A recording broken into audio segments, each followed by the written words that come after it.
Oh,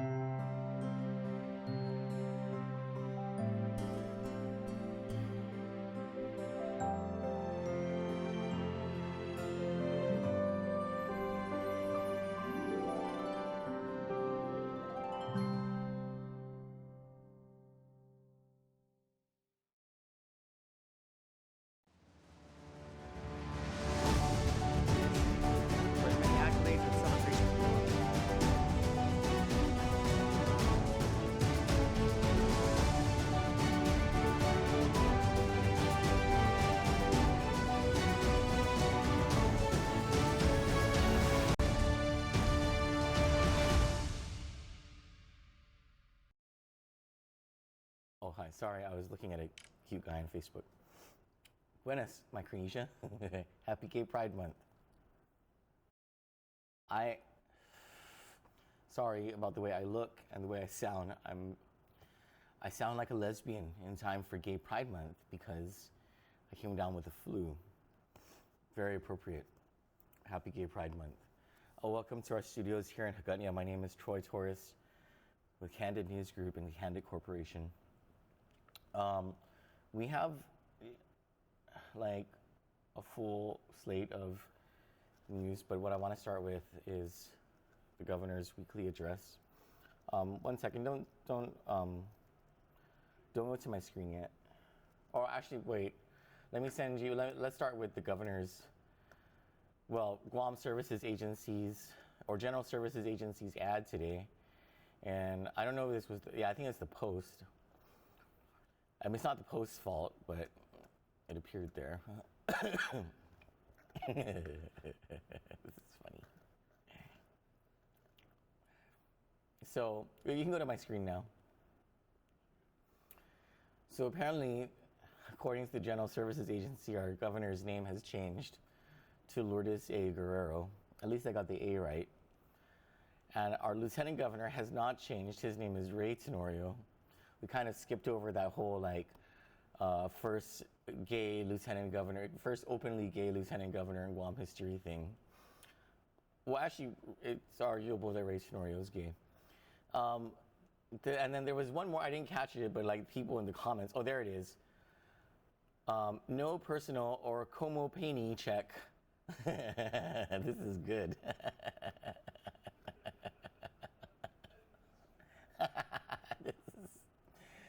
Remember I told you it's always in the comments. The comments are where shit is at. Let's see.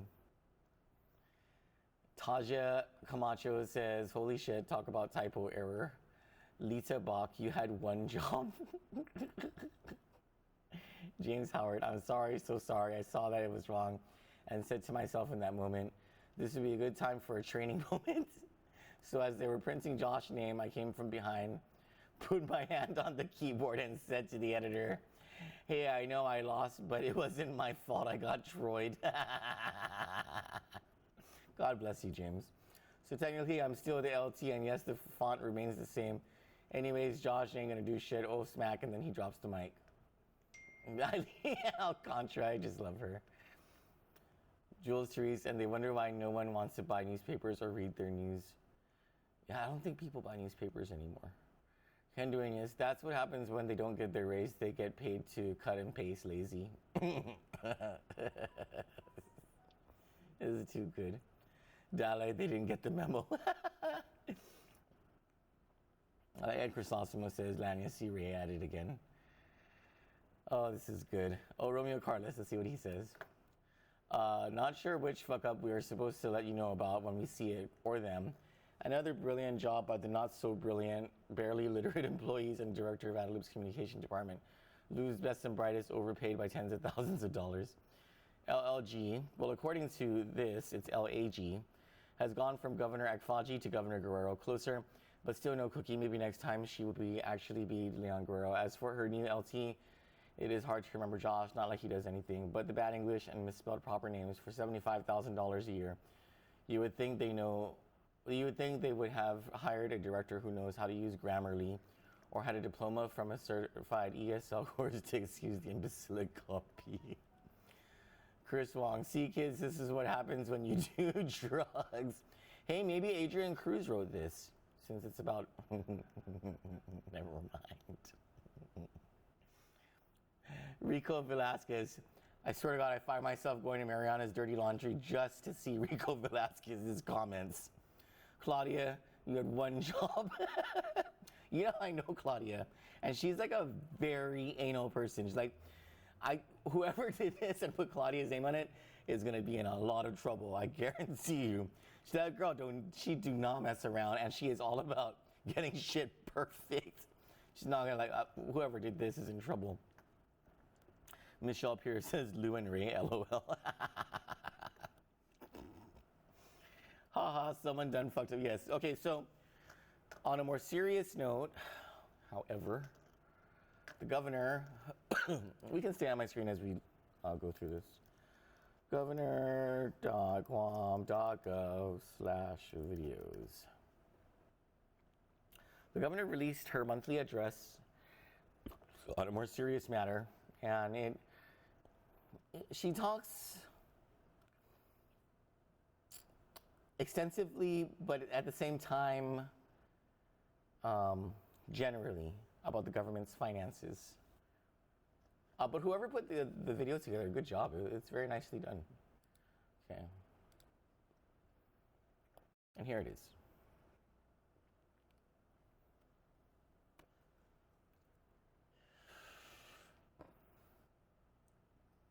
Half a day. I have spent most of my adult life in 3 professions. As a nurse, I cared for the physical health and well-being of my patients.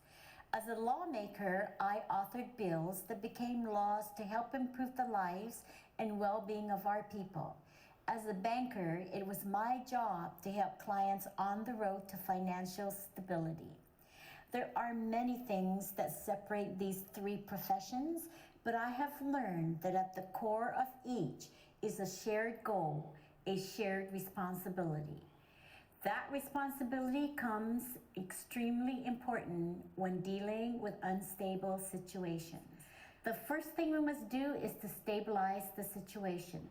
Then we need to find the root cause and address it. Finally, we must develop a long-term plan and set goals to prevent, but also prepare for any potential instability in the future. Since becoming governor, I understand now more than ever that my experiences are helping me restore our government and prepare us for a compassionate, fair, safe, and prosperous future. Just before taking office in January, the Lieutenant Governor and I received a transition briefing on what we could expect of the government that we would soon lead.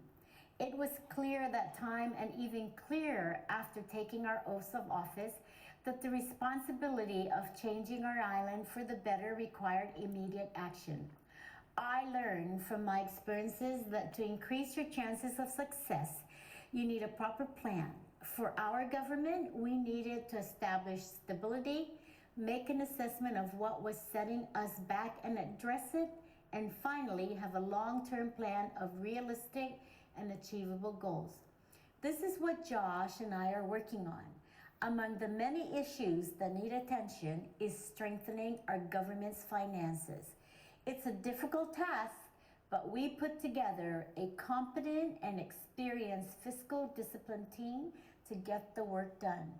And we will continue to work hard so we can reduce our deficit, resolve our debt, fix our hospital and our schools, build more parks, upgrade our technology, hire more public safety officers, build affordable homes, and pay our people what they are worth. The Department of Revenue and Taxation is key to our financial strength. Under the leadership of Director Daphne Shimizu, we are not just increasing collections, we are also aggressively pursuing delinquencies. Revenue and Tax is working with the limited resources it has to be able to process tax refunds as quickly as possible. It may not be as fast as I would like, but we are processing and paying tax refunds at a similar pace to previous years, and we are doing it with less resources. One of the challenges we faced early on was the amount of prior year returns that had to be processed first. The volume of our prior year returns to process was unusually high, and by law, we are required to square away prior year returns before 2018 refunds can begin. The good news is we have caught up and we are now releasing 2018 refunds as quickly as possible. At our Guam Police Department, Chief Ignacio has restructured some areas of GPD's operations. The result? More patrol officers on our streets and a reduction in overtime costs. This reform is also happening at the Department of Corrections and at Guam Customs and Quarantine, allowing us to open up more positions to hire more officers. We are bringing in more recruits now than ever before, and we are preparing to hire even more. In fact, we encourage residents to apply. If you or someone you know has a law enforcement background or is interested in serving our community through public safety, please encourage them to visit the Department of Administration and fill out an application. Through responsible cash management, we were also able to fulfill the promise to return $3.8 million into the E911 account. These funds were transferred out and used inappropriately several years ago, preventing the Guam Fire Department from upgrading its obsolete 911 call system. With the money returned, GFD can now procure a new, modern, state-of-the-art 911 call center. The path to recovery is never easy, and I know that despite our painstaking efforts to stabilize cash flow and increase collections, the reality is that a natural disaster or some other threat can set us back when we least expect it. Just like the stock market can crash after a national crisis, or a patient in trouble can create an emergency situation. This is why we must plan for the long term. We are not about making promises we cannot keep or politicizing issues that should be addressed with actions and not words. We are about taking these steps to stabilize, find the root cause, and plan for the long term, so that we can save for emergencies or a rainy day instead of waiting for a crisis to happen and borrowing for the unexpected. We want to be able to invest in our people, especially our children, because in the future they will reap the benefits of a responsible government and continue the work to bring prosperity and safety to our island. Sidus Masi, and God bless Guam. Well, okay, well, first, at least we have a pretty governor who doesn't have a lisp and whose spouse isn't a bumbling drunk with a couple of crackhead friends named Crystal and Dee Dee. Second, this is the same exact, well, not the exact, but like the same message that former Governor Eddie Calvo gave in his, well, he had weekly addresses to the people. It was his second weekly address to the people in January of 2011, saying almost the exact same thing: the path to recovery, stabilizing cash flow. He talked about the tax refunds issue. It was actually the very first time it was made like a public issue. And I'm going to guess that this tax refunds thing is them talking about this is the result of many more people complaining about the slow pace of refunds. And the governor isn't wrong about catching up. We've just been waiting for the governor's office to finally admit this, that there was a lot of catch up to do. At sometime around, I want to say it was October of last year, or maybe even September of last year, we did a show, and it was specific to something called the annual leave lump sum cash out. What happens at the end of every 2 years is every legislature cashes out their accumulated leave or their accrued annual leave. And these senators and their staff, they don't actually take leave, most of them. So they accrue over the 2-year period 320 hours of leave. You multiply 320 hours times whatever their hourly rate of pay is, and they get paid that amount in gross lump sum payout on December 31 at the end of every term. Same thing happens with the governor's office. So last year, on December 31, there was a lump sum cash out of everyone who worked at the legislature, who was a senator, and everyone who worked at the governor's office and who was the governor and lieutenant governor as well. And any other unclassified employee or cabinet member, whoever, who was not retained. Actually, even if they were retained, they exited out of the system, they got their lump sum, and then they came back. So in September of last year, Kandit brought you the story about how this is going to cost us, I believe it was a total of $10 million, unless the legislature stopped the practice from happening, because it's by law. And we said that that $10 million is going to be needed by the next governor to pay for tax refunds, for the accumulation of prior year returns by the time January comes around and the new year tax refunds would be due. We said it. It was very clear. And none of the senators bid onto it, of course, because they were going to prosper from the lump sum payout. Adelup ignored it. I believe former Senator Bob Klitsky, who runs his talk show on The Point, brought this up, and he agreed.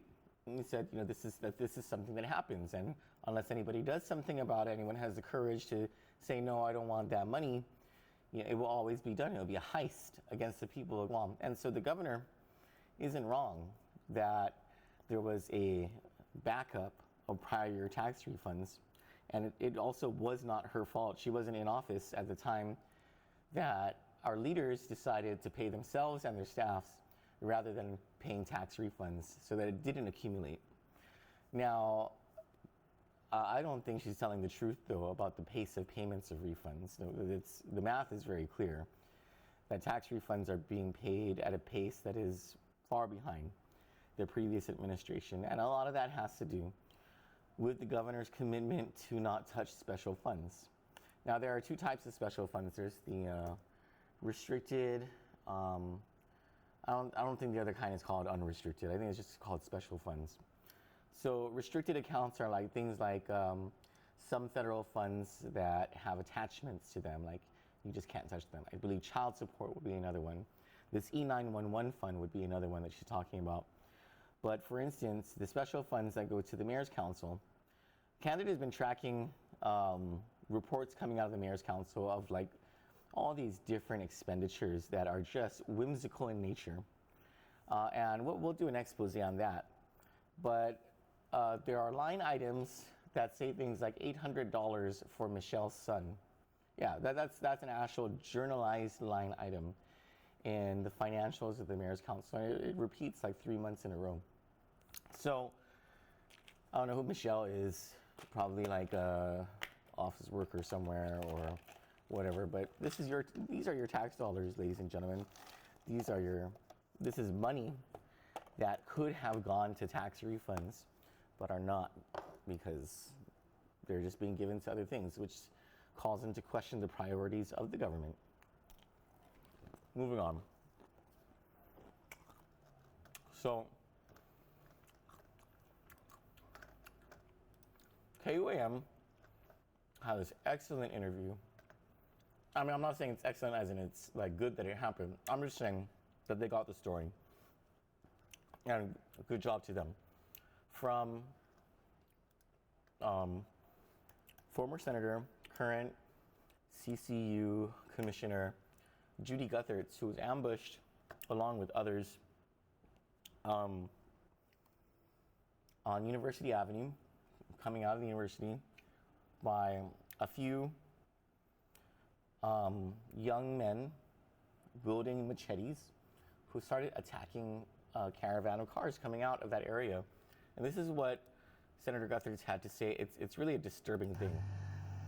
Well, as people were leaving the OG campus, having finished classes, of course other cars were coming into the campus for new classes, but there was a group of men, young men, that came out of an apartment area with machetes and started attacking vehicles. They tried to break in cars. They were going to hurt people with their machetes. And they were frustrated because they couldn't get into the cars, so they battered up cars with their machetes. I was among them, so was one of my students in another vehicle, and others leaving the campus. And police responded very quickly.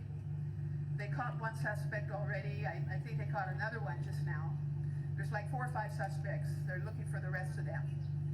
But these men were angry. They were very dangerous in the way they were behaving. They were threatening. They would have hurt people if they could have got to them. They couldn't get to them if their car doors were locked, so they took it out on their vehicles. But this is a demonstration of the lack of civility that we're seeing on our island, the lack of respect for Guam, for the people of Guam, for the values of Guam. We're seeing that in this kind of behavior, and it really has to stop. We cannot allow this anymore. You know, I've been very calm in how I've reacted to some of these issues, but when we see this happen and you happen to be in the middle of it and become a victim of it, you've got to speak up. So I'm calling on the compact communities of Guam to get together and put a stop to this kind of stuff. I'm calling on the courts to do their part and lock up these individuals that do this, not release them.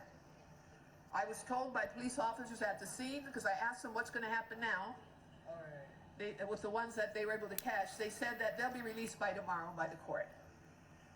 That should not happen. I'm calling on the judges of Guam, please think of people who get hurt in these situations, whether physically or emotionally or through property crimes. You've got to protect the people of Guam and teach these individuals lessons, whoever they may be, that they can't get away with this on our island. I'm also calling on the leadership of the FSF community on Guam to please help us. Help us by instilling discipline and respect among those that come to Guam to make it their home. We welcome them, but we don't welcome this kind of treatment. This is not right. Right now I feel very nervous, looking at a machete in front of me, and you know, I'll get over this, I'll be fine. I identified the primary individual that led this group. That was the one that attacked my vehicle and tried to break into my car. So I identified him in front of the police, and I told the police I'm willing to testify in court with respect to this person. This was the one that attacked my car, attacked my student's car, and others. He led the group. So I'm going to do my part. I'm not afraid. I'm going to do my part. But I ask the leaders of Guam to do their part. Not allow this to happen anymore. They should have an emergency session of the legislature to talk about solutions, call a public session so people can come and give their ideas, invite the leaders of the islands to come. Let's put a stop to this. That's my hope. Thank you. Well, Senator Guthertz, no, I'm not. Their mission is to enhance the well-being of our people through perpetuating good. and promoting the... Shut up now. Okay. So, Senator Guthertz raises a very good point. And by the way, I know Dr. Guthertz, she's, I've never ever seen her that disheveled. Like, she was distraught by the entire thing. Of course she would be. She was just a victim of violence and possibly an attempted murder. So, and I'll get to the whole, like, this isn't the first time it's happened thing. But she raises a very good point. She says, and to those who may criticize her for, you know, like, well, she has been a leader or whatever, why only now? Well, it's very clear why now. We just need to move forward from that. She's a victim of it, and so she says it herself. Like, you just never, you don't know what it's like until you're an actual victim of it. And so she's right, you know, she didn't have that perspective before. She has that perspective now, and she's calling on the leaders of Guam to get off their asses and do something about it. So let's check what the leaders of Guam were doing today as that was happening. Because on top of the fact that we have some shitty-ass pussy judges who believe that it's much better to lock up druggies who are hurting themselves than to lock up misfits who are hurting other people. They have this warped sense of justice in their minds. They're just a bunch of fucking idiots, is what they are. Maybe not all of them, but it seems to be a great majority of them. Fucking dumbass judges. Let's see what our legislature was up to today as that was going down.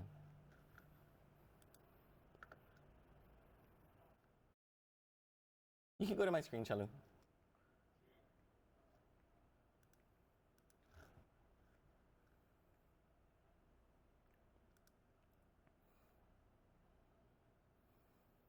Oh shit, it's right here.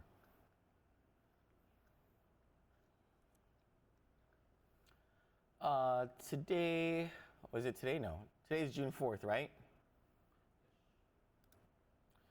Today there was a resolution presentation at 8 a.m. by Senator Regine Biscoli relative to recognizing the Guam Pride Committee, Guam Pride Inc., the Guam Visitors Bureau, ISA, LGBT Guam, Guam's Alternative Lifestyle Association. I didn't know that there were so many gay groups on Guam. And House of Joseph for their ongoing work in promoting the social, economic, cultural, and political achievements of the lesbian, gay, bisexual, transgender, and queer community of Guam, and observing June 9, 2019 as Pride Month. Oh, okay. Yeah. Excuse me. Then at 9 a.m. there was a public hearing. Referral of the appointment of Christopher A. Cruz as a member of the Guam Ethics Commission. Bill number 78, public hearing. An act to amend section 1 and 3, both of chapter 3 of Public Law 34-116 relative to appropriating general fund revenues to local matching requirements for Medicaid. Okay. And then a public hearing at 3 p.m. for Senator Pito Tzulahi on bill number 71, an act to amend blah, blah, blah, blah, blah, relative to the size, weight, and load limitations and restrictions of certain vehicles. That's not all the legislature did today.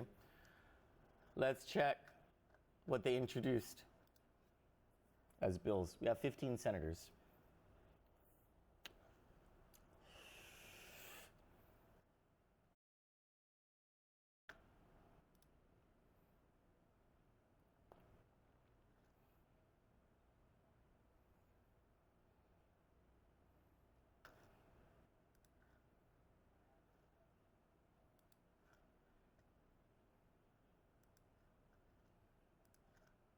Jesus Christ, that'll take so damn long.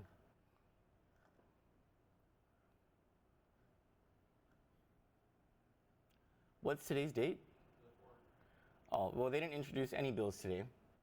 Because the last bill introduced was yesterday at 2:39 p.m., bill number 154, an act to authorize the governor to relocate 384 square meters of an existing bull cart trail within lot number blah, blah, blah, into Mooning to an area consisting of 746 square meters within said lot for public right-of-way use. A bull cart trail. That was yesterday.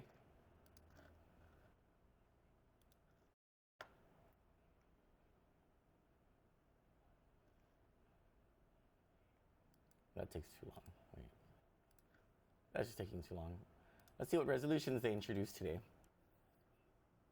This is as all this violence is occurring on Guam.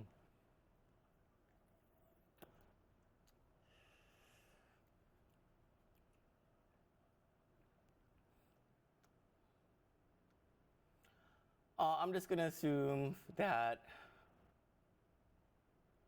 1, 2, 3. The last 3 were introduced either today or yesterday or something. Resolution number 151 by Senator Nelson relative to recognizing and congratulating Daisy Guzman Ramirez on the occasion of her retirement from the Guam Department of Education and to further express gratitude to her for 31 years of dedication and excellent service to the people of Guam. Resolution number 150, introduced by, looks like all senators, relative to recognizing the Guam Pride Committee. Oh, that's the one that was just given today. And resolution number 149 by Amanda Shelton, relative to commending and congratulating the Filipino community of Guam on the occasion of its 65th year anniversary and the 121st year anniversary of the Philippine independence. Huh? It doesn't make any sense. And extending a warm and sincere undangkulunasi maasi to the FCG for keeping the Philippine culture and pride strong among the Filipinos of our island community, and to further recognizing the incoming officers and board of trustees of the FCG for their unselfish love and devotion to the people of Guam. Okay, first of all, it is the 65th anniversary of the Filipino community of Guam as an organization on this island. It is the 121st year anniversary of Philippine independence, won by the efforts of General Emilio Aguinaldo at Cavite in the Philippines in 1898. And I bet Senator Amanda Shelton didn't even know that. I bet Senator Amanda Shelton didn't even know that the actual date of independence was July 4, 1898, but then the Philippines moved the celebration during the term of, like, I think it was former President Diosdado Macapagal. Yeah, I bet she doesn't know any of that shit. So, right on, Amanda Shelton. You know, you're just doing what's important to the people of Guam as all this violence is happening. Good job to you. I swear to God, our senators are full of shit. So, as Dr. Guthertz and whoever was in that caravan was being attacked by these machetes, I was saying that that is not the first time that that's happened in that area, as a matter of fact, in this Manila vicinity. Or let me just cast this to the screen. Okay, it failed. One more time. Oh, well, it's not casting to the screen, I'll just read it. In a Pacific Daily News article by Jarek Sablon 2 years ago, man allegedly choked, hit with pipe in deadly carjacking. Gilbert Alvarez Jr. was attacked and killed Friday by two men who asked him for a ride from the Mangilao baseball field to their apartment, according to a magistrate's complaint in the Superior Court of Guam. They allegedly wanted to steal his truck. A. Last Amonto Cimarron, 19, and Malo Mangov Sally, 19. That name should be doing him well in jail. On Wednesday, were charged with aggravated murder, manslaughter, first-degree robbery, aggravated assault, and theft of a motor vehicle in the beating death of Alvarez. Excuse me. Alvarez, 43, was found unconscious on February 24 along President's Lane in Manila and was later pronounced dead. After an autopsy, his death was ruled a homicide. The island's medical examiner said Alvarez died from a skull fracture and also had lacerations on his face. Police on Monday asked the community for help in solving the case. Investigators from the Criminal Investigations Division pursued all leads, which led to the identification and apprehension of the two men alleged to have killed Alvarez, Guam Police Department spokeswoman Captain Kim Santos said. Oh, I thought the spokeswoman at the time was AJ Balahaja. On Tuesday, the Guam Police Department arrested Sally and Cimarron in connection with Alvarez's death. According to the magistrate's complaint, Sally and Cimarron crashed the stolen truck in Jigo after the assault. Sally and Cimarron were identified as suspects after the questioning of a witness in the area who saw two people walking away from the crashed vehicle toward the Zero Down and Gilbaza subdivisions of Jigo. After police tracked him down, Cimarron allegedly told them that the two found Alvarez at a dugout in a Manila baseball field. The two asked for a ride from Alvarez to their residence in Manila, located on Guafi Lane. While in the car, the two spoke in Chuukese about their plans to beat the victim up and steal his vehicle, documents state. When they were on President's Lane, Sally whispered in Cimarron's ear to punch Alvarez. Alvarez stopped the car to let them out when Sally started punching his head repeatedly, documents state. At the same time, Cimarron allegedly exited the passenger door and ran to the driver's side, where he opened the door and pulled Alvarez out. Alvarez struggled with Cimarron and grabbed a metal pipe that was under the driver's seat to defend himself, documents state. Sally got out of the car, distracting Alvarez, and Cimarron allegedly used the opportunity to put Alvarez in a chokehold, documents state. Sally disarmed Alvarez, documents state, and then started beating Alvarez in the head with the pipe as he was being choked. Sally and Cimarron both noticed Alvarez was gasping for air and pleaded for them to help, but they ignored his plea, according to the magistrate's documents. Then they allegedly noticed he wasn't moving or making any sounds. Sally then stopped hitting him with the pipe and Cimarron let go of his chokehold, documents state. They stole his vehicle, a black Toyota pickup on loan from Alvarez's uncle, and drove away, documents state. They then allegedly drove to the Zero Down subdivision in Jigo, where they crashed the car and left it at the scene. While en route to Jigo, they allegedly stole beer from 2 different stores, but that information hasn't been verified, documents state. Sally, when interviewed by police, said Cimarron was the primary aggressor and he merely watched as Cimarron beat Alvarez with the metal pipe. Sally has several other prior cases, all in 2016, including allegedly stealing beer and then drinking it from a store in Manilao on January 31, 2016. He was charged with theft of property and underage consumption of alcohol on February 1, 2016. He also was allegedly involved in another theft at a gas station in Barragata on July 28, 2016, where he and another man reportedly stole about $100 worth of beer. He was charged with third-degree robbery and theft the same day. In another case, Sally allegedly broke a Manila resident's car's side mirror while she was driving on November 12, 2016. Sally also allegedly punched another vehicle in its side. He was charged with criminal mischief to a vehicle and disorderly conduct. And yet,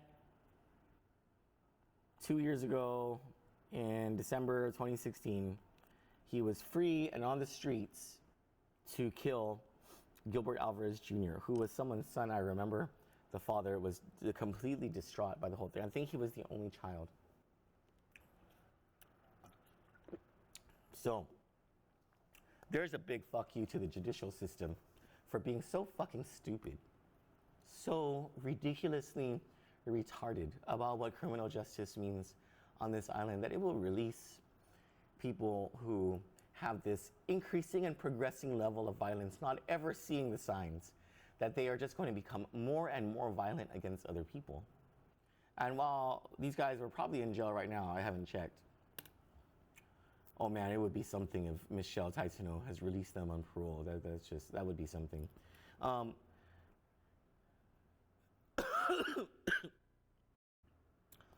These are not isolated incidents in our island where we see judges put people away for doing nothing more than harming themselves and their health through drug abuse. They send them away for years and years and years. No, they don't grant pretrial release sometimes. And yet people who exhibit violence against other people, who hurt other people, who hurt children, people who admit to raping 12-year-old kids, they get let go.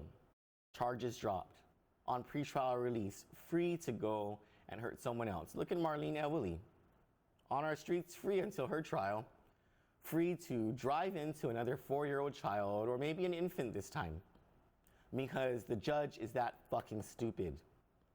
Because many of our judges are that fucking stupid. Before the show started, I got a message from my friend Michelle Pierre, a wonderful artist, by the way. I think she has some of her paintings on sale. I consider her Guam's best painter. Like, she's really good. Okay, so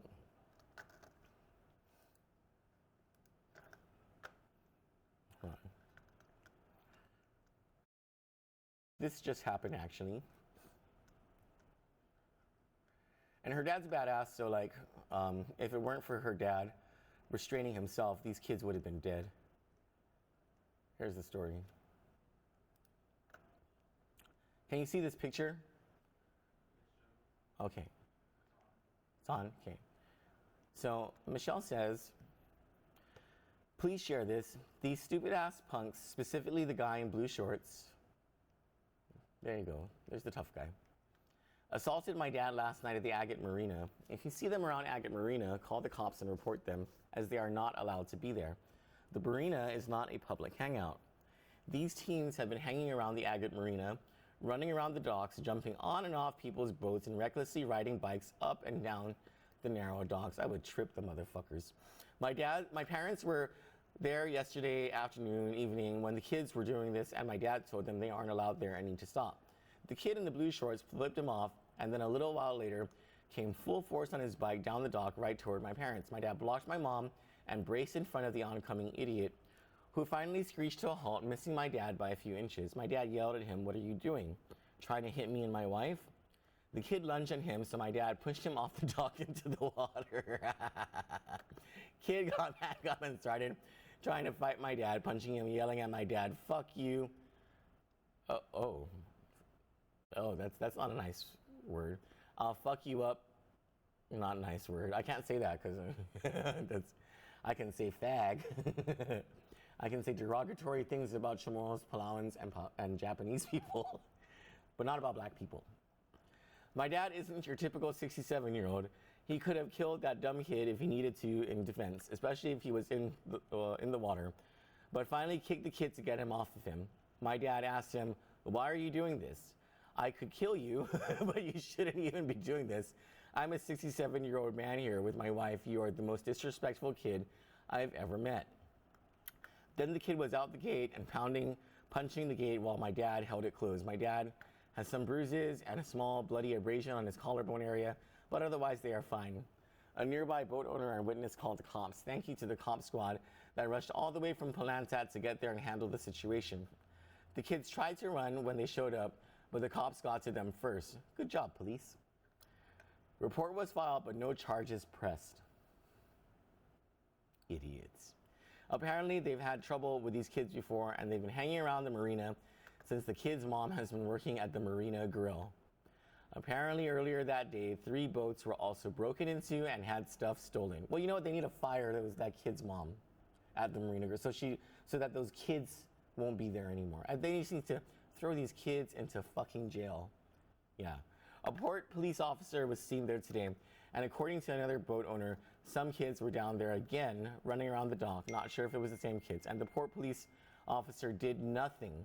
That was probably Kylie Maurer because she was too busy waiting in the water with the rest of the whales. The port told my dad that they are now going to have a security guard there daily from 8 to 10 p.m., which is better than nothing, but not good enough. Things are happening in broad daylight. Port police needs to take this more seriously, have security cameras and a guard down there full time. Also, I hope the owner of the Marina Grill is aware that one of their workers is allowing her kid and his friends to roam around the marina causing trouble, trespassing, and now assault. Also, don't fuck with my dad. He's the friendliest, most generous person you'll ever meet until you disrespect him or his loved ones. Fuck, Michelle, your dad should have heard that kid. Okay. So while all this is happening,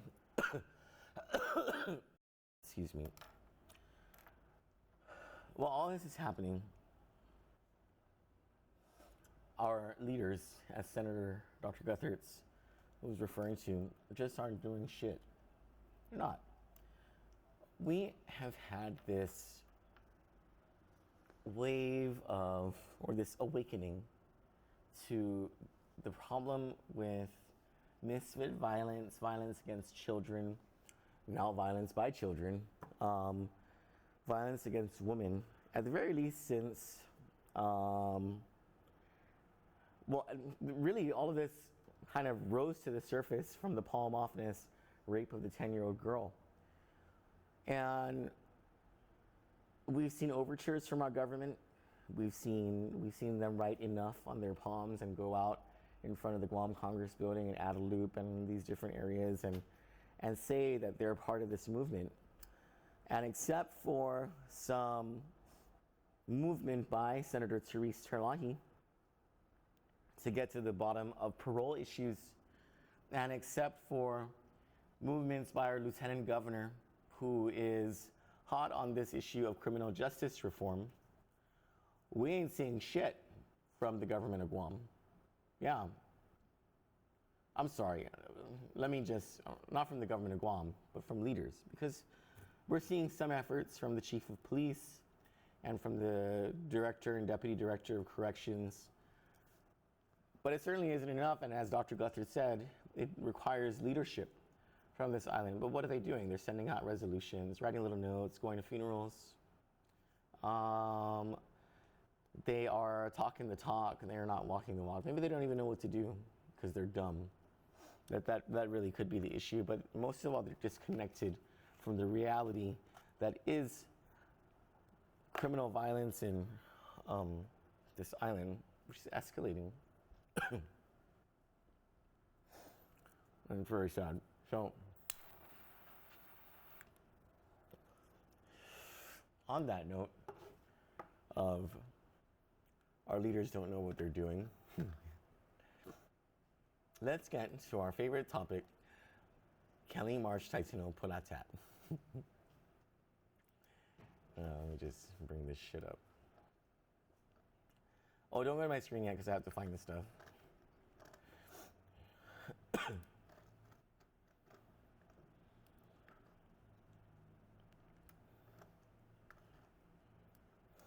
Okay, you can go to my screen now. So, on March 14 this year, as a knee-jerk reaction to a woman who was told by Guam Veterans Cemetery Administrator Fred Bordallo that she could not adorn her dead son's grave. I should have just said son's grave, right? Like, that was redundant. She cannot adorn her son's grave with the things that meant something to her and her son because of national regulations.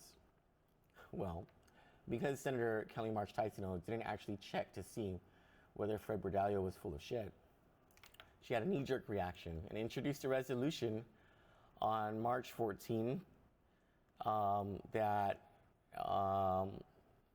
goes deep into Chamorro history and how, as a culture, we've had this way of grieving the death of our loved ones. And it's very educational, actually, if you look at this resolution.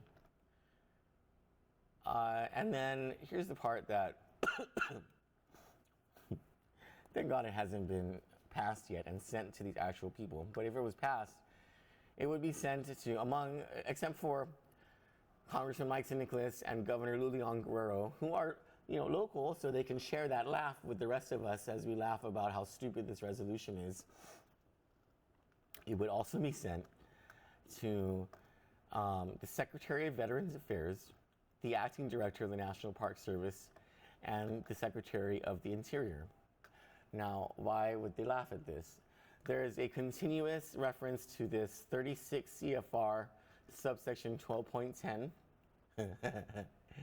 where Senator Kelly March Taitano seems to think that this is the regulation that prevents us from allowing the people of Guam whose loved ones are buried at the Veterans Cemetery from adorning graves with, these mementos that they share in their grief over their loved ones. So the first thing, when we looked at this, first thing that stood out to us as, boy, there's something wrong with this resolution, was in the title, where they were requesting the National Park Service and the U.S. Department of the Interior to exempt Guam from these rules. And so we thought, this is the Guam Veterans Affairs Cemetery. Why would they need permission from the Department of the Interior and the National Park Service? And why wouldn't they need permission from the U.S. Department of Veterans Affairs, a separate cabinet agency all on its own, under whom the grant that funds this cemetery was received, or through whom, whatever the grammar is, okay? At least I don't have Jenna Chrysostomo grammar. So, wrong thing, not that. So we checked what 36 CFR 12.10 is.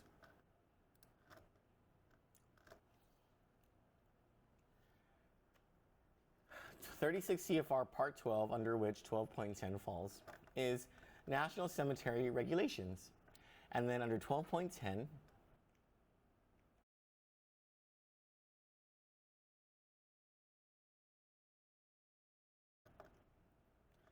it's called Floral and Commemorative Tributes. The placement on a grave of fresh cut or artificial flowers in or on a metal or other non-breakable rod or container designated by the superintendent is allowed at times designated by the superintendent of the national cemeteries. The placement of a statue, vigil light, or other commemorative object on a grave, or the securing or attaching of another object to a headstone, marker, or commemorative monument is prohibited." So if you went by this subsection of the Code of Federal Regulations and you believed that it applied to the Guam Veterans Cemetery, you would understand why Senator Kelly March Taitano wanted to send a resolution from the people of Guam to the National Park Service and the Department of the Interior, under which 36 Code of Federal Regulations applies. And if you believe Fred Bergalio, who said that this cannot be done because of these regulations, then you would understand why Senator Kelly Marsh Taitino was doing this, was trying to do this. Noble effort and all. They're trying to make it so that because we have these cultural sensitivities, the national government or the federal government should oblige and should, do us a solid. Well, except that this is a totally insignificant section of the Code of Federal Regulations to the Guam Veteran Cemetery. It doesn't apply. Remember I said that this involves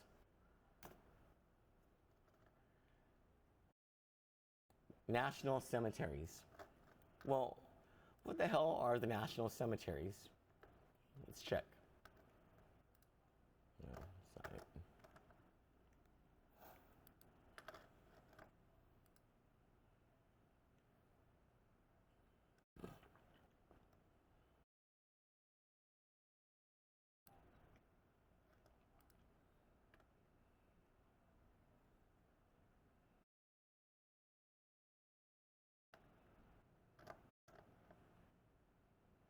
Here.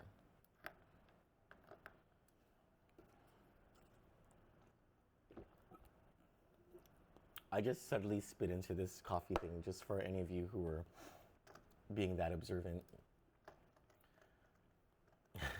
Wait, not this one. You're gonna love this.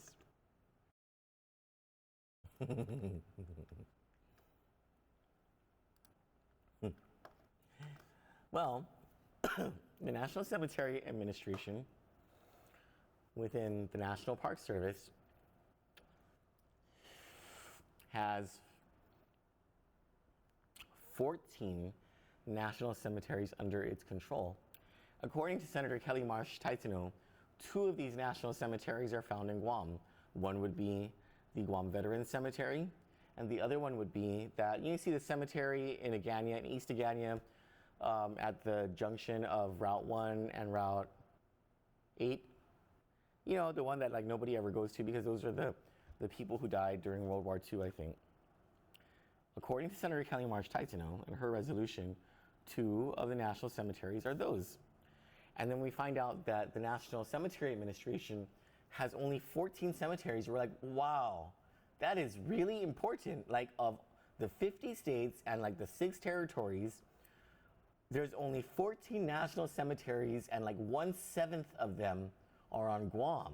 That is amazing, except she's fucking wrong. So currently the National Park Service manages 14, right on my screen, manages 14 national cemeteries. 11 of those cemeteries were transferred from the War Department. That's what the Department of the Defense was called before World War I or after World War I, sometime World War I era, to the Department of the Interior by Executive Order number 6166 in 1933, before Guam was even a U.S. territory. These cemeteries are, get ready for this, okay? Antietam, the site of the bloodiest battle in United States history during the Civil War. Battleground, Chalmette, Fort Donelson, Fredericksburg, Gettysburg, Poplar Grave, Shiloh, Stones River, Vicksburg, and Yorktown. National cemeteries are the ones with the blood-stained battlefields of the Civil War when Guam was under the administration of the Spanish government. 3 national cemeteries, Andersonville, Andrew Johnson, and Custer, were authorized or transferred after 1933. The cemeteries represent a continuum of use dating to a period before the establishment of the historical parks of which they are an integral part. Blah, blah, blah, blah, blah. The policy and procedures contained herein are consistent with National Park Service National Cemetery Regulations published at 36 CFR Part 12. So,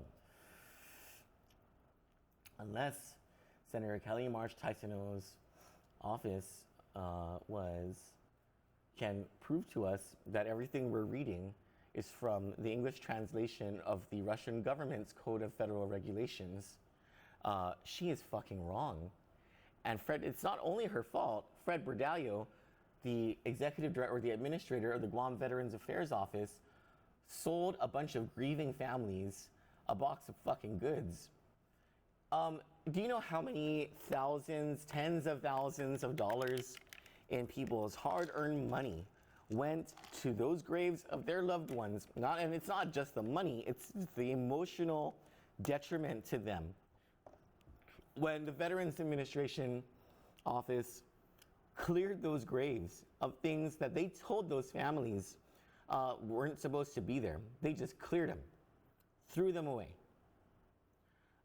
telling them that there are these regulations that exist that prohibit them from having those adornments on their loved ones' graves, when no such regulation exists, when they were looking at a totally different section of the Code of Federal Regulations that does not apply whatsoever to the Guam Veterans Cemetery. In fact, it's not 36 CFR where that's found, it's 38 CFR. Well, here's what that motherfucker says.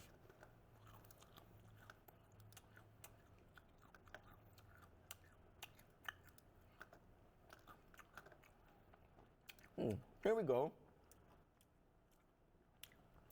Here's the right federal government cabinet agency. U.S. Department of Veterans Affairs also has a National Cemetery Administration. I can see how Fred Berdallo and Kelly March Teitzno may have been confused because there happen to be two National Cemetery Administrations. They're just in two separate cabinet agencies. Stupid shits, man. You're so fucking dumb. So,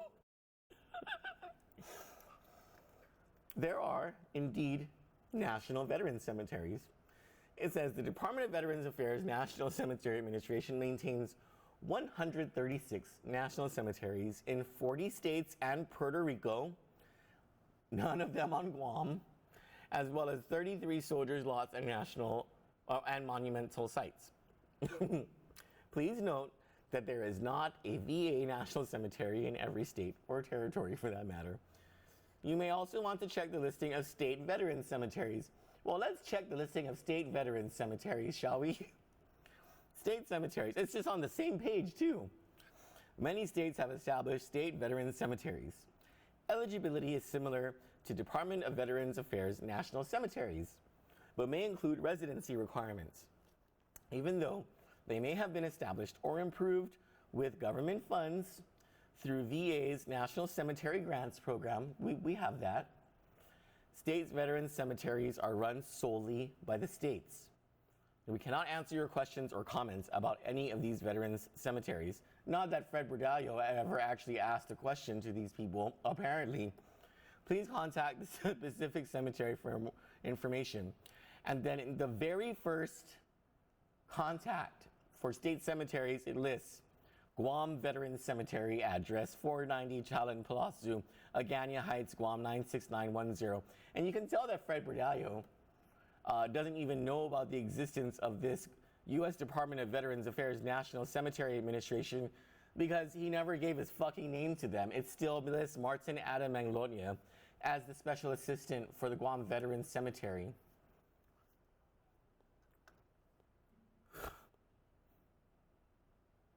Just so you know, Fred and Judge Mike Berdallo are brothers.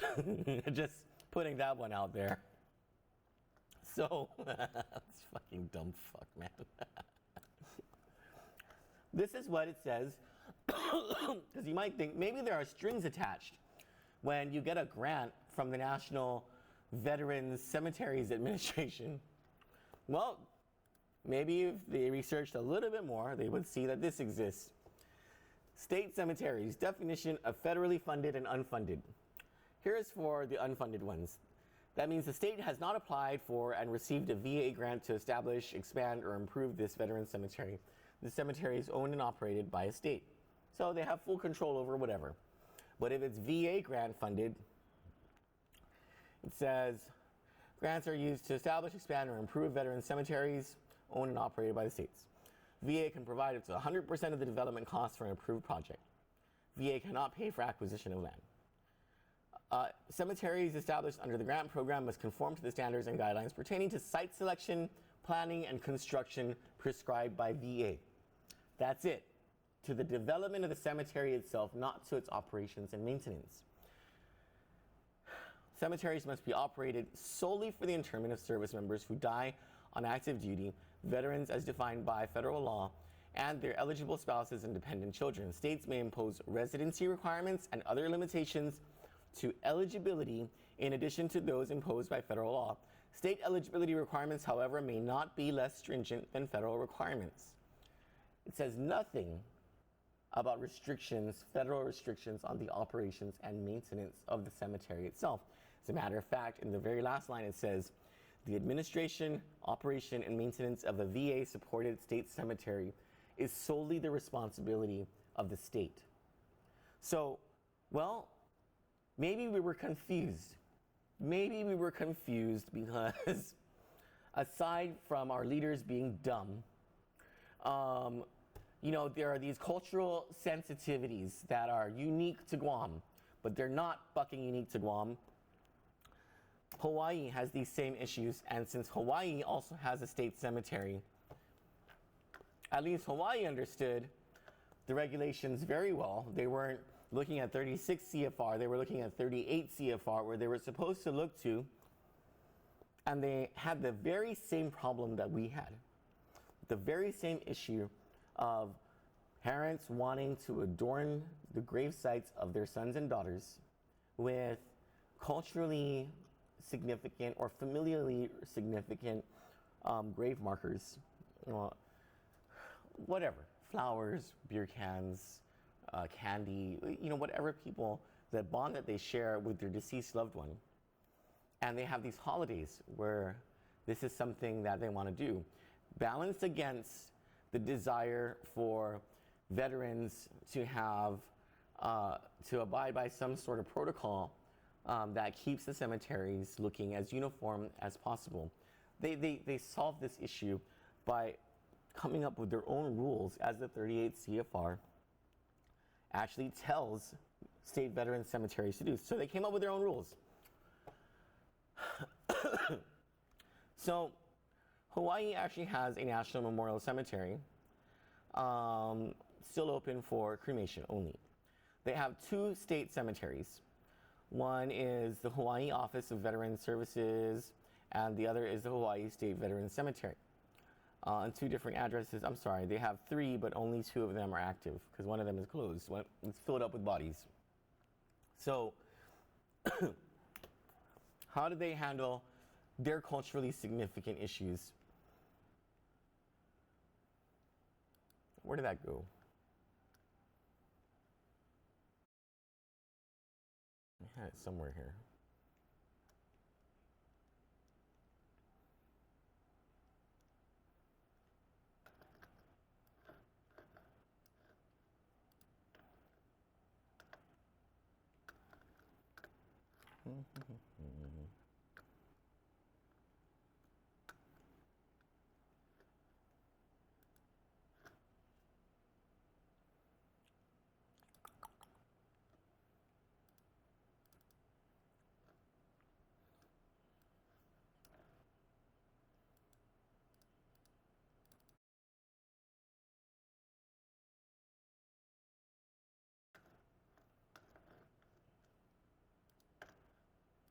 Oh, here it is, sorry.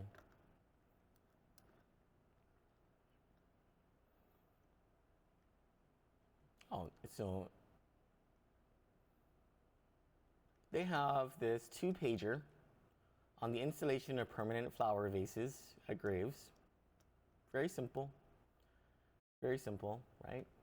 Came up with it themselves, didn't rely on the federal government to come up with it for them, because the federal government will not even take your questions or comments about it, according to the federal government. And then, where is this?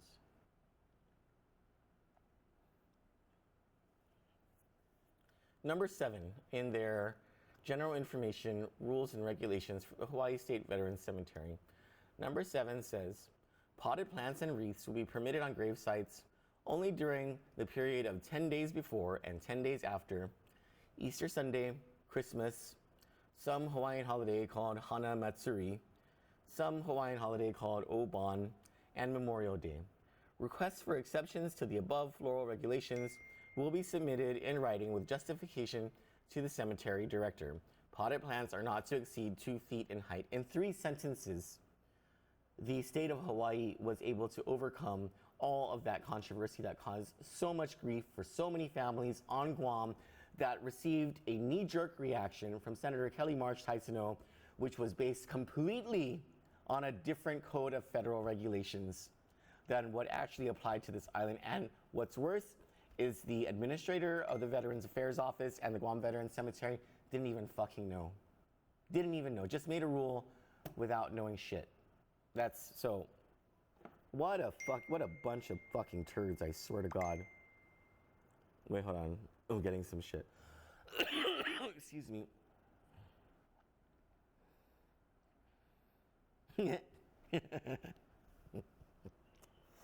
I forgot that it's Gay Pride Month and that we haven't done a Name That Lesbian in a while. Hold on, Shelly. Don't go to my screen yet.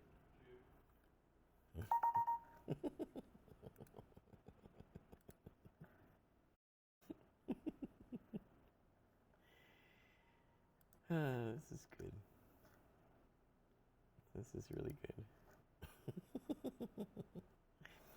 Now, everyone, I want you to name that lesbian. We'll put it on the screen now.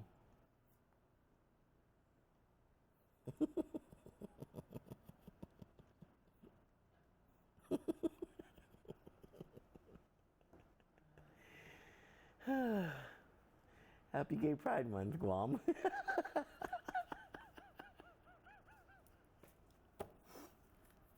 Okay, now for the last segment, it's all the sex offenders in Dededo.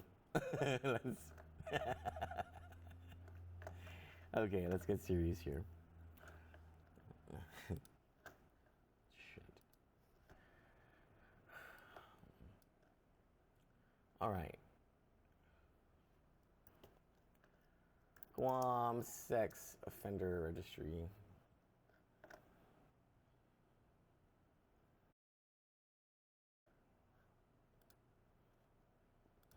Dededo. All right, where did we stop the last time?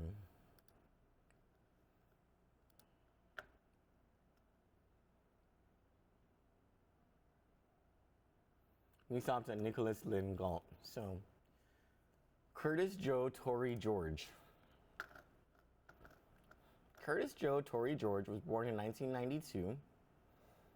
He's relatively fat.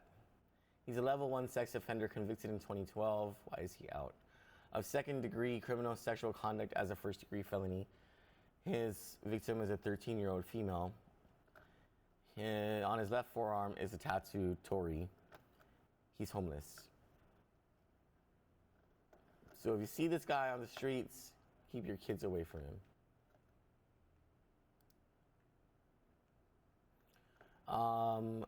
Shane Gomez Gillens was born in 1981. He's a level 1 offender, convicted in 2016. Oh wow, this is a court-martial, aggravated sexual assault of a child. That's why he's a level 1 offender. 2 counts. This occurred in Colorado. His victim was a 14-year-old female. He has several tattoos, like a lot of tattoos. He does not have a vehicle, not currently employed. He lives at 243 Rizal Street in Dededo. Let's figure out where that's at.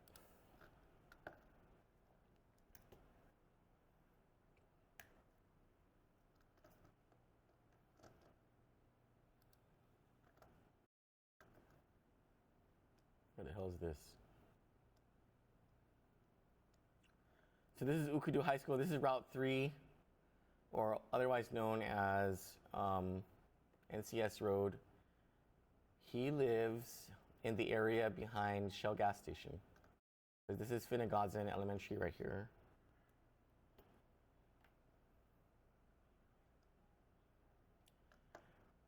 If I'm not mistaken, this is either Mabini Street or Macapagal Street or something. It's one of those Filipino presidents' last names. He lives toward the back of the street. Okay.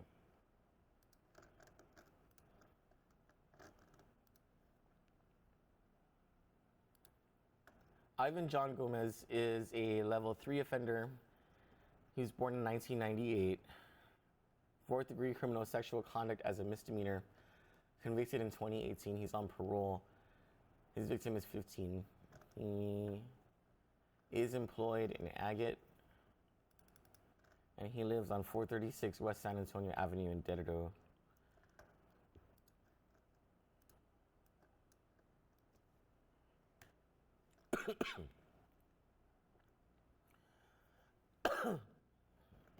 He lives in the heart of Dededo, in the area surrounding,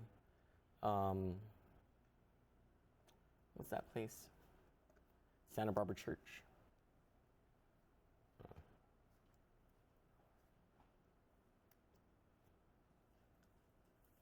So this is Salisbury. He lives, yeah, thank you. He lives in this house over here.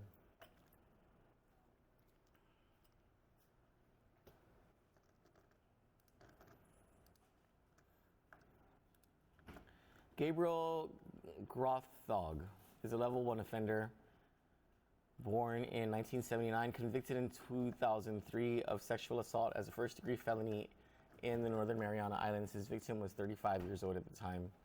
He has he has 3 tattoos on his upper right arm. He drives a 2009 gray Toyota Corolla, license plate PD6519. He's employed on Bellow Road. And he lives at 151 Chalankin, Mendiola. Let's see.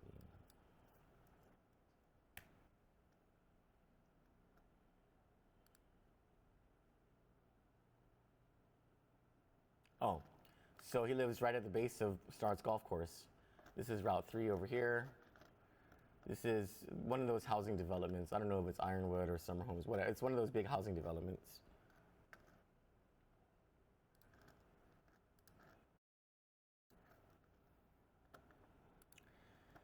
Jason Sablon Hernandez is a level 2 offender, born in 1984, convicted in 2006 of third-degree criminal sexual conduct as a second-degree felony with a 14-year-old female victim. No vehicles, but is employed in is this the Harmon Industrial Park or the Twinning Industrial Park? I can't remember. The ITC area? Okay, so he's employed somewhere in the ITC area. He lives at 164 Chalandoga. Let's see.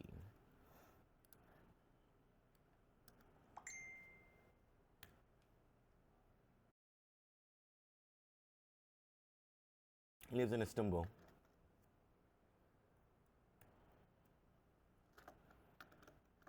Yeah, he lives in Estumbo right here.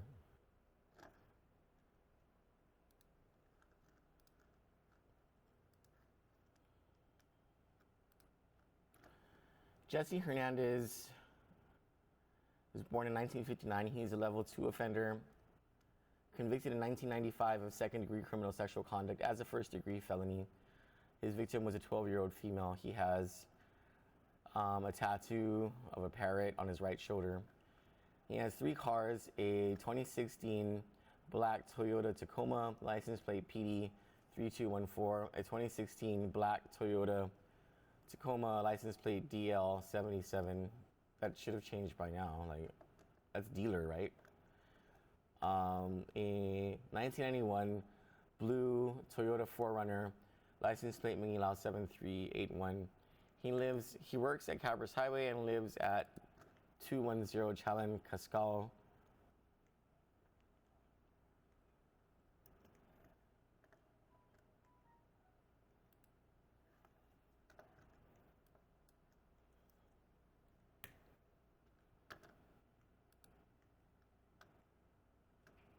Where the fuck is this?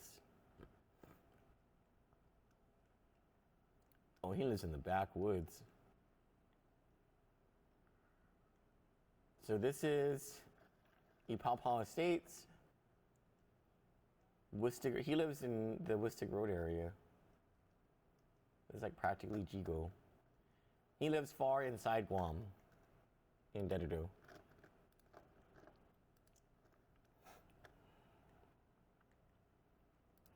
Adam and Goko Hills Jr., or Hill Jr., born in 1989. It says he's Caucasian, but he don't look Caucasian. Convicted in 2015, 2011, and 2011. He's on parole. He's convicted on 2 different occasions.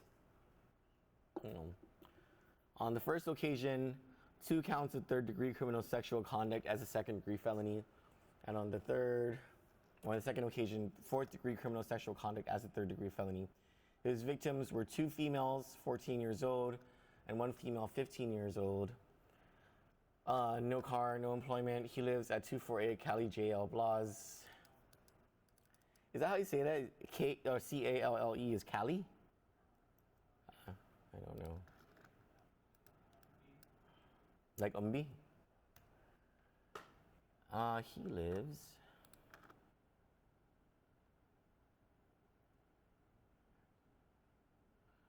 Why Sengsong? Oh, he lives near the Coral Quarry.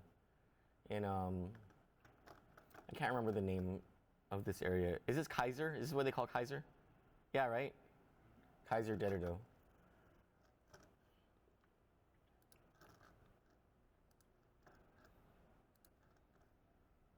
Anthony Chargaloff Ignacio, level 1 offender. He was born in 1960. He was convicted in 1995 of first-degree criminal sexual conduct as a first-degree felony and second-degree CSC as a first-degree felony against 1 16-year-old female victim. He works on Taisano Road in Tumuning. He lives at 134 North Guamela Court. Oh, that's the second Guamela Court that we have. That's Liguan, right? That's right behind the mall?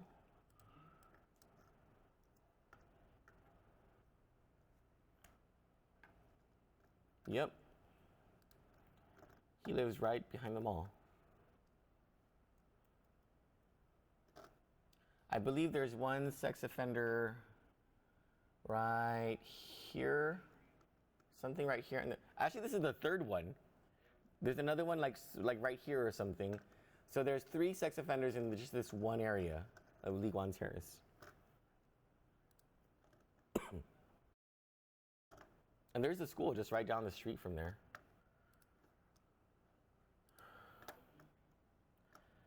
Melker Asombrado Inking, level 1 offender, born in 1960, convicted in 2003 of 4 counts of second-degree criminal sexual conduct as a first-degree felony against a 12-year-old female. He has a 2005 silver Toyota Tacoma license plate 4156 FSD. He works on Harmon Loop Road, and he lives on 132 Chalan Otut. I don't know how to say that.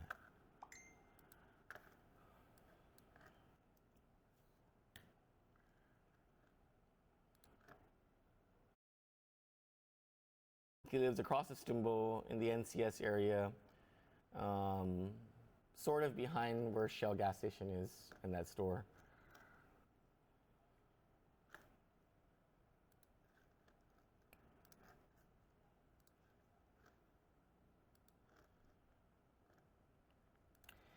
Jake Amale Ito, level 1 offender.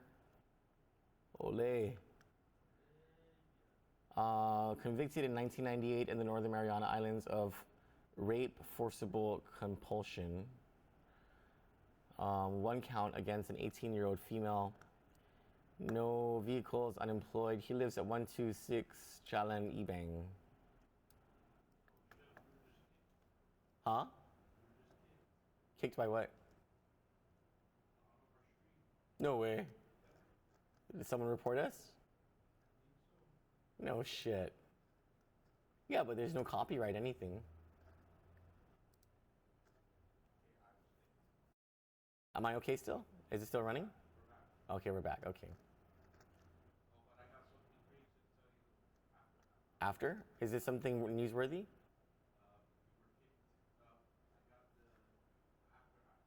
Okay, okay. So let's see where this guy lives.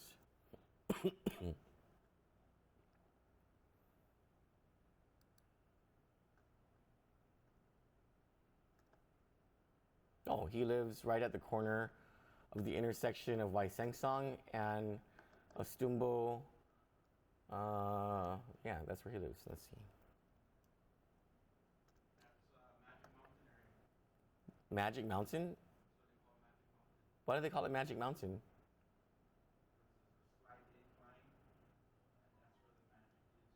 That's where the magic is? And a slight incline? Shit, I never went there for a deal. Okay. Miko Jacobus. Oh shit, he's absconded, non-compliant. Okay, on the run. Level 3 offender, born in 1989, convicted in 2013 of 4th-degree criminal sexual conduct as a misdemeanor against a 28-year-old female. He is supposed to be living at Baraden Sasada Loop in Delado. Let's see where this is.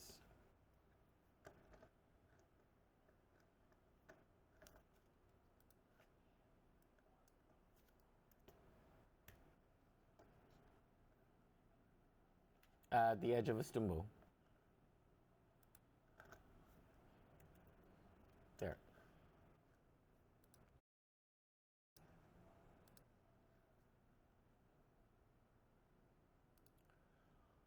Arnold Cruz Jose, level 1 offender, born in 1965, convicted in 2016.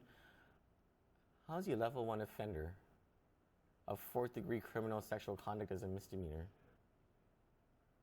Yeah, but doesn't that sound weird? Oh, it's because it's a 10-year-old. His victim was 10 years old. He works in Tawini in the Harmon Industrial Park. He lives at 108 South Melendez Court. You know him, Chelu?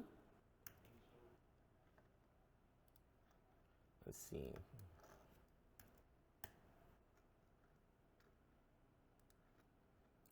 He lives in Liguan Terrace. Very near to a school. Let's see. This is Liguan Elementary School. He lives right down the street from the motherfucker. Okay.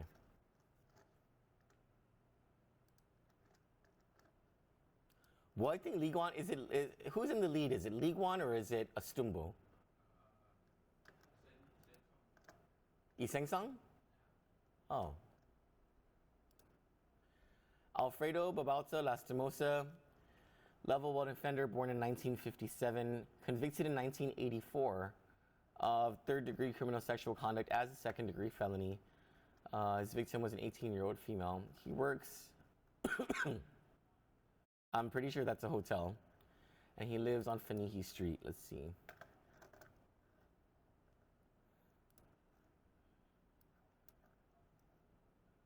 Hey, how do I know that's a hotel?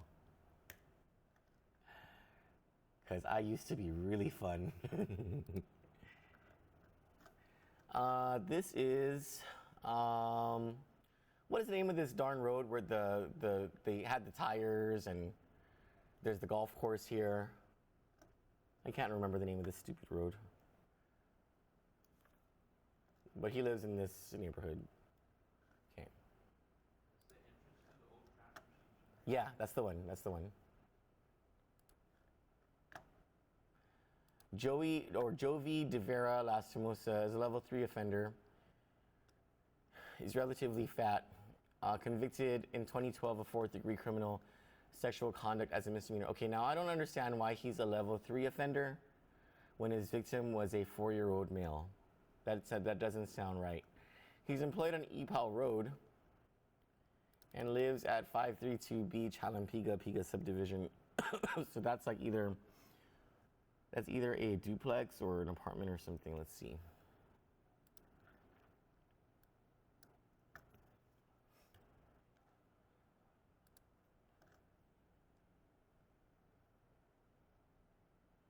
Holy shit, where the hell is this?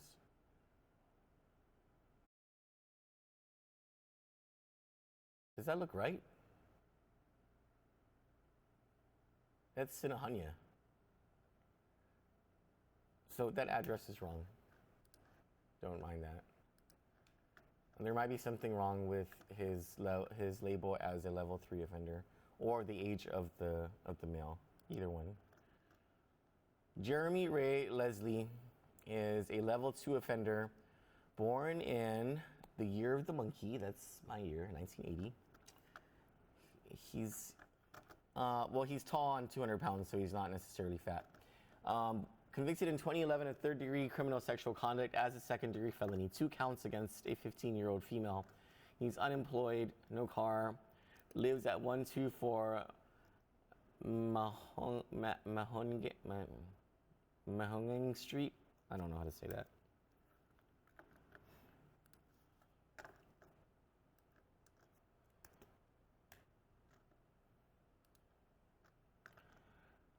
So here's Repapala Estates. He lives on the other side of Repapala Estates in this area.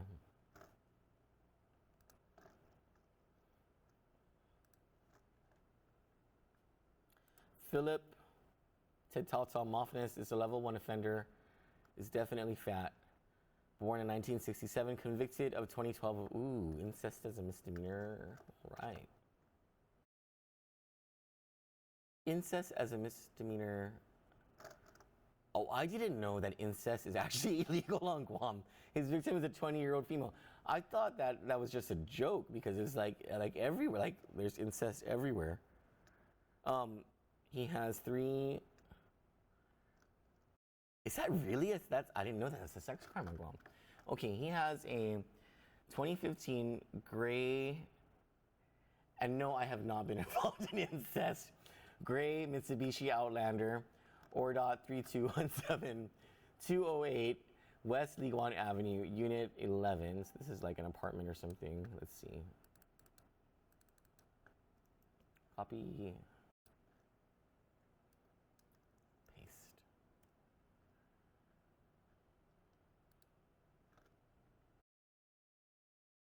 So this is the soccer fields. Oh, this is the area behind Paradise Fitness Center, right? And Payless and Derrido? Yeah, that is that area.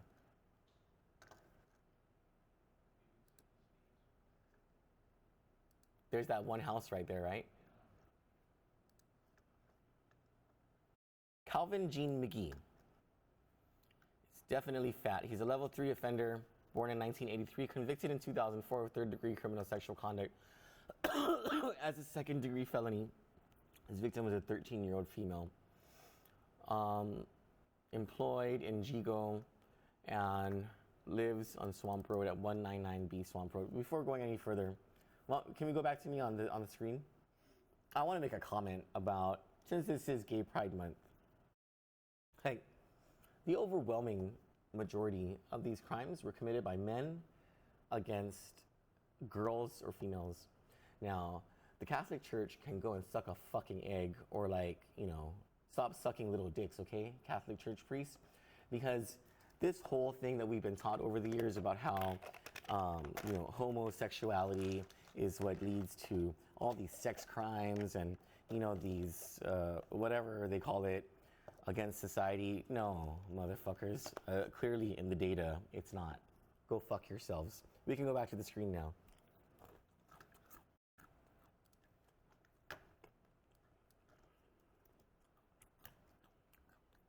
Oh. Well, goddamn. He lives right next to the guy. Yeah. Well, how about that?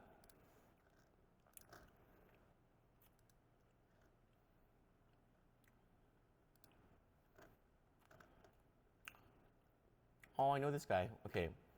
Edward Jr. Gumatasa Mendiola, convicted, born in 1983, convicted in 2012 of second-degree criminal sexual conduct as a first-degree felony. Goddamn, just as I talked about the whole gay pride thing. 16-year-old male victim, employed at the Satina Mall, lives at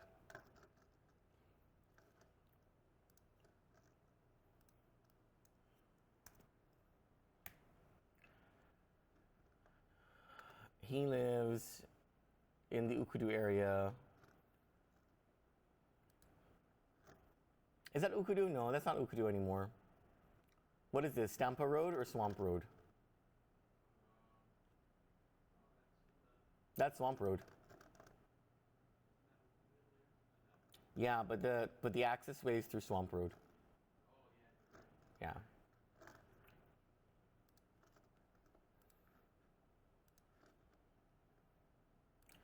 Victor Stephen Azuzu Mendiola, level 3 offender, born in 1996, young, convicted in 2016. Assault with the intent to commit criminal sexual conduct as a third-degree felony. So he didn't get to first base. His victim was a 14-year-old female. He has several tattoos. He works in Barragata and lives at, let's see where this is.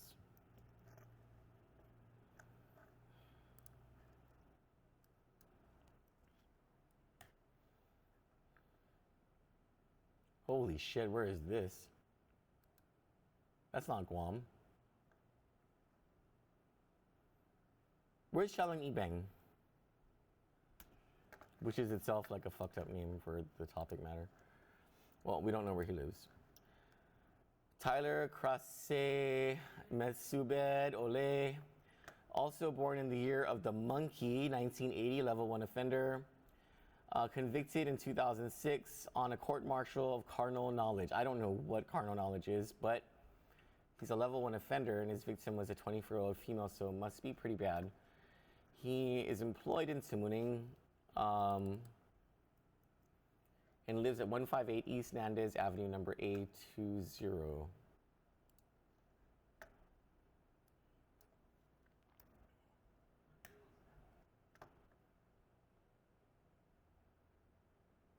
No, see, this is wrong. Like, where is this?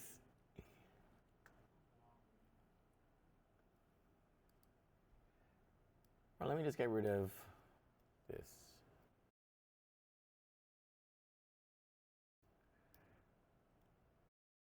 There.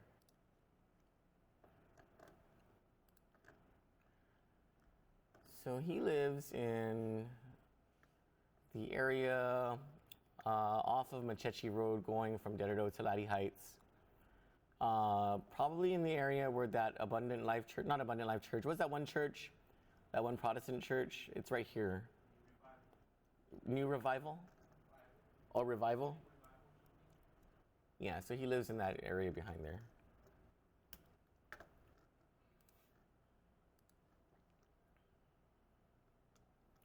Michael David Montgomery is a level 3 offender. He is fat, born in 1987, convicted in 2008 of 2 counts. 1, contributing to the delinquency of a minor, a class 4 felony, and the other unlawful sexual contact as a misdemeanor of a 17-year-old female in Colorado. He has a blue S60 Volvo from 2013, A4951, his license plate. He's employed on Route 10 Barragata, and he lives in NCS. This is 253 Magsaysay Street, apartment 207.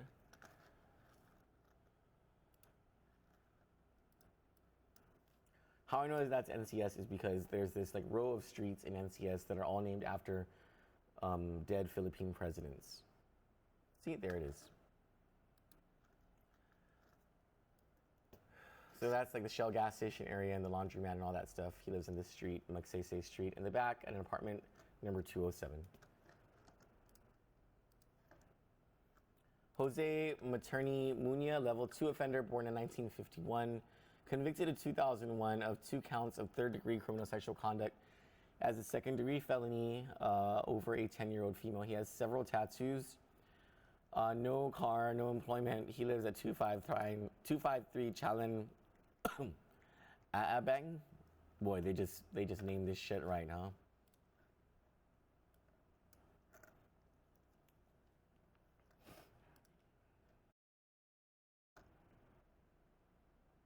Where's this?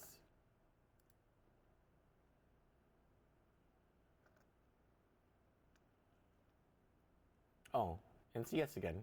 No, Stumbo. He lives at the back of a Stumbo, near 2 schools. Julian Joseph Areola Munia, level 1 offender, born in 1979, convicted in 2012 of 1 count of third-degree criminal sexual conduct as a second-degree felony. His victim was a 14-year-old female. He has a 2017 bronze Nissan Terza, license plate SG4251. He works in Tumuning, and he lives at 197 Haasu Drive in Dededo. Let's see.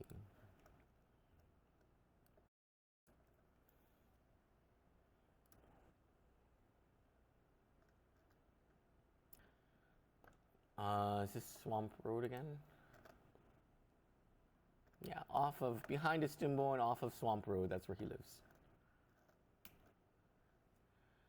So is it Swamp Road now? Is that in the lead?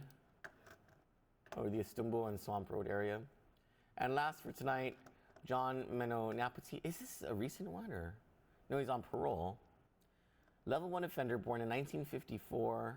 Convicted in holy shit, he was convicted of a lot. Convicted in 1995 and 1990. How is this guy out of jail? This is another fucking example of the goddamn system. Third-degree criminal sexual conduct as a second-degree felony, 1 count in 1990. And then 1, 2, 3, 4, 5, 6, 7, 8. 8 counts convicted at trial in 1995. Felonious restraint as a third-degree felony, kidnapping as a second-degree felony, kidnapping as a first-degree felony, attempted first-degree criminal sexual conduct as a first-degree felony, second-degree criminal sexual conduct as a first-degree felony, and first-degree criminal sexual conduct as a first-degree felony. This is the guy who was featured in the Post, I remember, and he was saying he was remorseful for his crimes, and he was saying that when he was up for parole, he didn't want to take it, and he told, if I'm not mistaken, he told the parole board, I'm not ready to go back into society. He was actually very honest in his interview. His victims were a 29-year-old female, a 4-year-old female, and a 39-year-old female. This is where he lives. 125 Chalan 1010 Chinu. I don't know how to say that.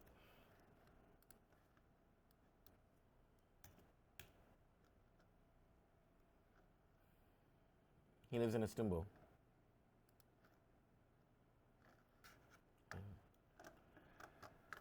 And is that our last one for tonight? Yeah, right. There's how many more pages here? 1, 2, 3. There's 2.5 more pages of this shit, so we'll try to get it done tomorrow. And then we'll move on to the next village. We had a request to go to MTM next, so maybe we'll do that. Also got a message from someone whose husband is on the sex offender registry. And this is, I'm glad that this person messaged, and we're gonna try and get an interview with her husband.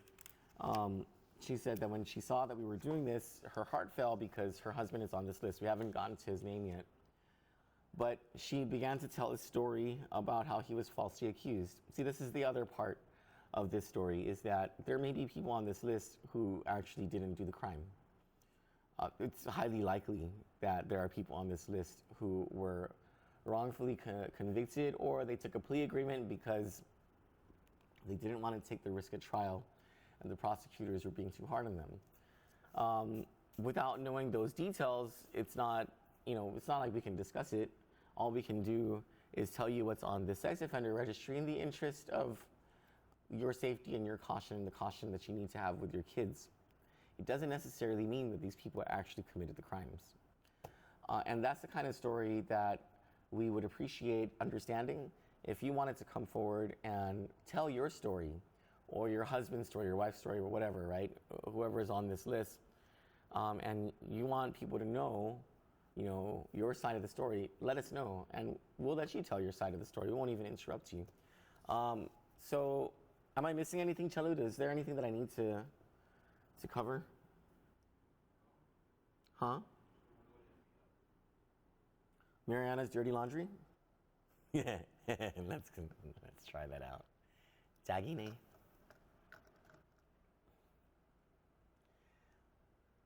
and look at this.